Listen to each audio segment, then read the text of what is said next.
بسم اللہ الرحمن الرحیم۔ تمام دیکھنے اور سننے والوں کو السلام علیکم۔ پچھلے دنوں ہماری ایک کلیگ کی ترقی ہوئی تو انہیں مبارکباد دینے ان کے آفس گیا۔ مبارکباد دیتے ہوئے میں نے کہا کہ آپ بہت خوش قسمت ہیں کہ اتنی کم عمر میں اس عہدے پر پہنچ گئی ہیں۔ کہنے لگی کہ میں نے بہت سخت وقت دیکھا ہے لیکن کبھی ہمت نہیں ہاری۔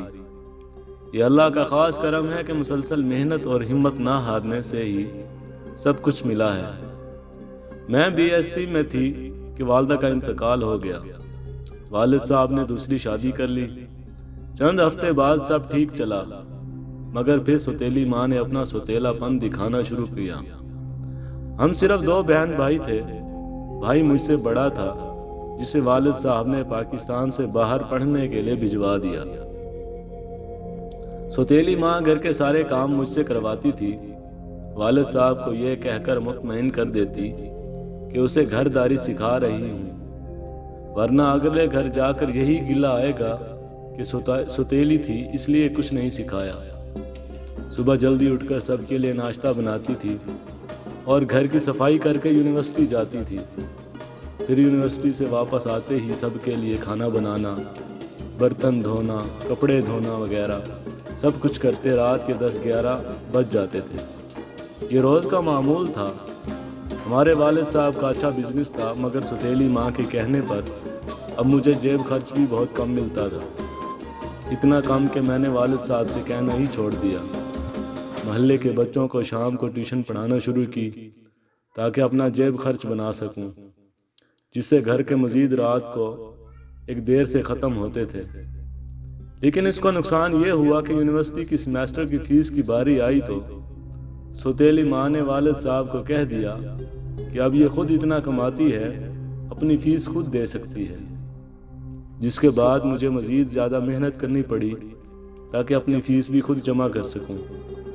زیادہ پیسوں کے لیے ایک جگہ ہوم ٹیوشن پڑھانا شروع کی تو ان بچوں کے والد نے تنگ کرنا شروع کر دیا، مجبوراً چھوڑنا پڑی۔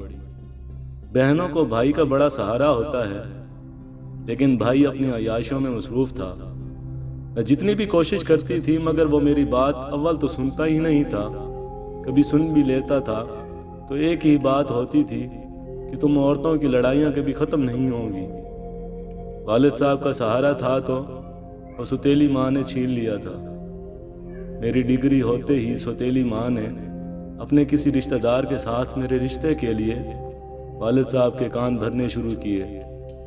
وہ نشئی سا تھا، واجبی سی تعلیم، محلے میں ہی کوئی دکان چلاتا تھا، عمر میں بھی مجھ سے کافی بڑا تھا۔ میں نے انکار کیا تو سوتیلی ماں نے کہنا شروع کیا کہ یونیورسٹی میں ہی اس کا کسی سے چکر ہوگا، اس لیے نہیں مان رہی۔ اب تو میرے دل میں آتا تھا کہ اچھا تھا کہ کوئی ہوتا جس سے شادی کر کے اس جہنم سے نکل سکتی۔ بڑی مشکل سے ایم فل کی اجازت ملی۔ اپنے اخراجات تو میں پہلے ہی خود پورے کر رہی تھی لیکن ایم فل کی فیس زیادہ تھی، اس لیے والد صاحب سے بہرحال کچھ نہ کچھ سپورٹ ضرور تھی۔ ان کی اچھی مالی حیثیت کی وجہ سے مجھے کوئی اسکالرشپ بھی نہیں مل سکتا ہے۔ مشکل سے ایم فل میں داخلے کی اجازت مل گئی۔ ایم فل کے پورا ہونے کے قریب ایک کلاس فیلو نے پرپوز کیا۔ میں کسی سہارے کی تلاش میں تھی، اس لیے اسے فوراً کہا کہ رشتہ بھیجو۔ اس رشتے کے آنے پر سوتیلی ماں نے طوفان کھڑا کر دیا۔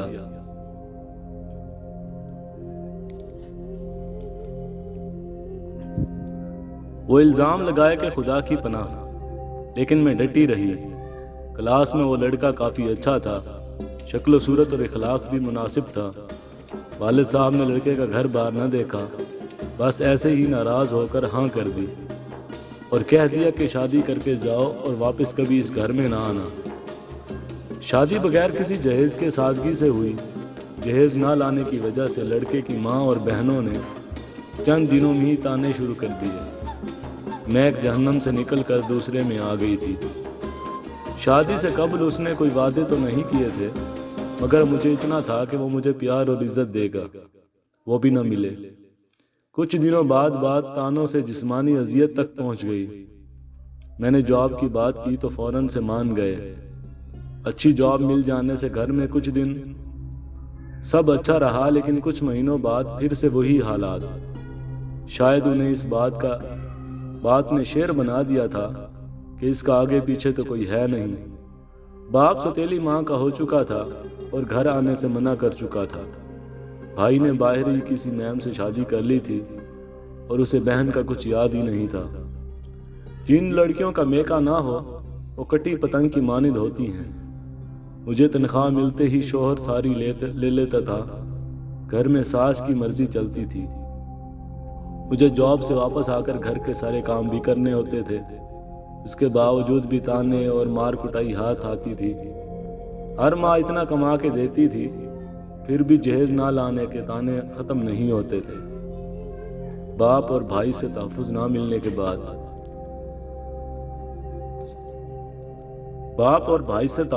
ملنے کے بعد مجھے شوہر سے یہ توقع تھی، مگر اب وہ بھی ختم ہو چکی تھی۔ شوہر سے کئی بار بات کی، اسے سب بتایا، مگر اسے صرف یہ تھا کہ میرا میکا تو ہے ہی نہیں، تو کہاں جاؤں گی۔ جب سب کچھ برداشت سے باہر ہو گیا تو میں نے خلا کے لیے کیس دائر کر دیا۔ جب تک خلا کا کیس چلتا رہا، شوہر کے گھر ہی رہی۔ اسے کہتی رہی کہ آپ ابھی حالات کو بہتر کر لو تو میں خلا کا کیس واپس لے لوں، مگر اسے تھا کہ میں خلا نہیں لوں گی، بلکہ صرف اسے بلیک میل کرنے کے لیے سب کر رہی ہوں۔ مجبوراً خلا لے لی۔ خلا لے کر والد صاحب کے پاس پہنچی تو سوتیلی ماں نے گھر میں ہی داخل نہ ہونے دیا۔ والد صاحب کو کال کرتی رہی، مگر وہ اٹینڈ نہیں کر رہے تھے۔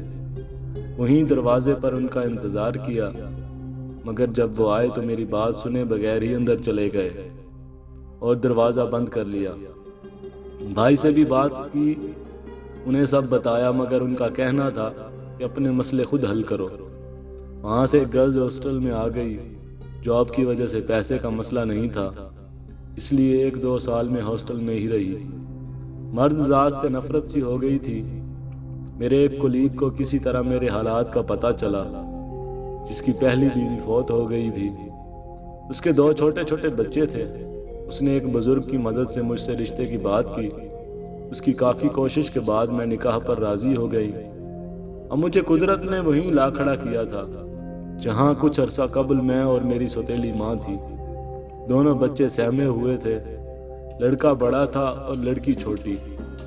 میں نے انہیں حقیقی ماں جیسا پیار دینے کا سوچا۔ میرے جو بچے کبھی کبھی آپ کے بچوں کے ساتھ یونیورسٹی کے گراؤنڈ میں کھیلتے ہیں، وہ میرے شوہر کی پہلی بیوی سے ہیں۔ بچوں کو ایسا پیار دیا ہے کہ شاید ہی کسی کو معلوم ہو کہ میرے سگے بچے ہیں یا سوتیلے۔ میرا شوہر نہیں چاہتا کہ ابھی میری اولاد ہو۔ شاید اسے خوف ہے کہ میری اپنی اولاد ہو گئی تو میں ان بچوں کو پہلا جیسا پیار نہیں دوں گی، اس لیے میں نے اس پر کبھی زور نہیں دیا۔ والد صاحب بوڑھے ہونے کے بعد کاروبار کے قابل نہیں رہے۔ بھائی ملک سے باہر ہے۔ میری اسٹور کی تنخواہ اچھی ہے، اس لیے اس نے میری تنخواہ کے بارے میں کبھی نہیں پوچھا۔ اپنی تنخواہ میں سے ایک بڑا حصہ اپنے باپ اور سوتیلی ماں کے اخراجات کے لیے بھجوا دیتی ہوں۔ باپ پیسے تو لے لیتا ہے، مگر ابھی بھی ناراض ہے۔ بات نہیں کرتا، مجھ سے نہ ملتا ہے، ورنہ اس کی مزید خدمت بھی کرتی۔ شوہر سے پیار ملا ہے، ان 2 بچوں کی صورت اللہ نے اولاد بھی دے دی ہے۔ اب یہ ترقی بھی مل گئی ہے، اللہ کا لاکھ لاکھ شکر ہے۔ حالات کبھی ایک جیسے نہیں رہتے۔ اتنے مشکل حالات کے باوجود میں نے کبھی بھی خودکشی کا نہیں سوچا۔ میں نے کبھی نہیں سوچا کہ میرے ساتھ جو بھی ظلم ہوئے ان کا بدلہ میں کسی سے بھی لوں۔ آج اللہ کا شکر ہے کہ میری زندگی میں سکون ہے۔